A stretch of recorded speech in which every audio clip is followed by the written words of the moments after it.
ಕೋಲಾರ ತಾಲೂಕು ವಡಗೂರು ಗ್ರಾಮದ ಹೊಸಕೆರೆಯ ಮಣ್ಣಿಗೆ ಕನ್ನ. ಗ್ರಾಮದ ಪಂಚಾಯಿತಿ ಸದಸ್ಯರುಗಳೇ ಎಲ್ಲಿದ್ದೀರಿ?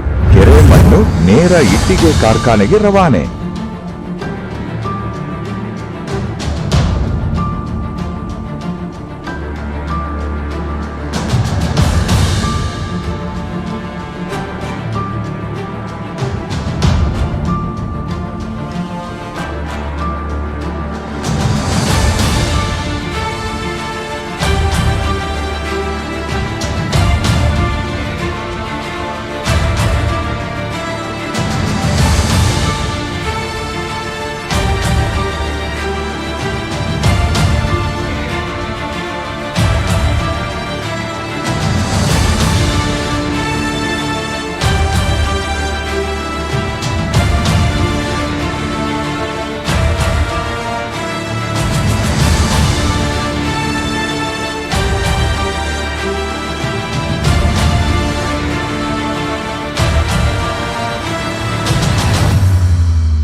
ಯಾರು ಹೇಳೋರಿಲ್ಲ, ಇಲ್ಲಿ ಕೇಳೋರಿಲ್ಲ.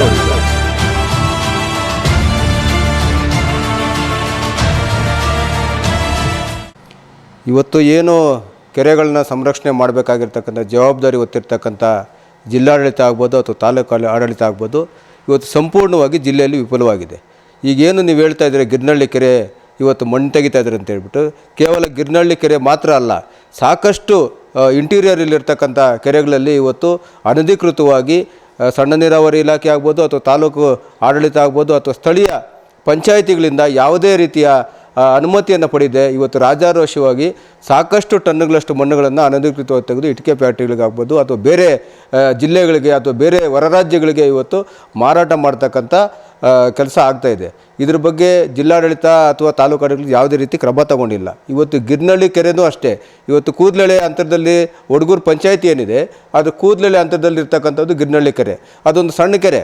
ಆ ಕೆರೆಯಲ್ಲಿ ಇವತ್ತು ಮಣ್ಣು ತೆಗಿತಾ ಇದ್ದರೂ ಸಹ ಪಂಚಾಯಿತಿ ಅಭಿವೃದ್ಧಿ ಅಧಿಕಾರಿಗಳು ಅಥವಾ ಭಾಗದ ಅಧ್ಯಕ್ಷರು ಏನಾಗಿದ್ದಾರೆ ಪಂಚಾಯಿತಿಗೆ, ಇವರು ಕಣ್ಣು ಮುಚ್ಕೊಂಡು ಕುತ್ಕೊಂಡಿದ್ದಾರೆ ಅಂತೇಳಿದರೆ ಇದರಲ್ಲಿ ಅವರೂ ಸಹ ಶಾಮೀಲಾಗಿದ್ದಾರೆ. ಯಾಕೆ ಅಂತೇಳಿದರೆ ದೊಡ್ಡ ದೊಡ್ಡ ವ್ಯಕ್ತಿಗಳು ಇದರ ಜೊತೆ ಶಾಮೀಲಾಗಿ ಅವ್ರನ್ನೆಲ್ಲವನ್ನು ಕೊಂಡ್ಕೊಳ್ಳೋ ಮುಖಾಂತರ ಅಥವಾ ಬೇರೆ ಯಾವುದೋ ಅಮಿಷಗಳನ್ನು ಅವ್ರಿಗೊಡ್ಡಿ ಇವತ್ತು ರಾಜಾರೋಷವಾಗಿ ಮಣ್ಣು ತೆಗಿತಾ ಇರ್ತಕ್ಕಂಥ ಕೆಲಸ ಆಗ್ತಾಯಿದೆ.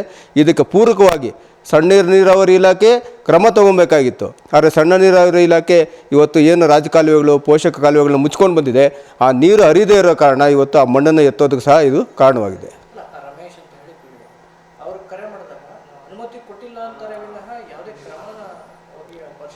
ಅದು ಪಂಚಾಯಿತಿ ಅಭಿವೃದ್ಧಿ ಅಧಿಕಾರಿಗಳು ಶಾಮೀಲಾಗಿದ್ದರೆ ಮಾತ್ರನೇ ಅವರು ಯಾವುದೇ ರೀತಿ ಕ್ರಮ ಕೈಗೊಳ್ಳೋದಕ್ಕೆ ಹೋಗಲ್ಲ.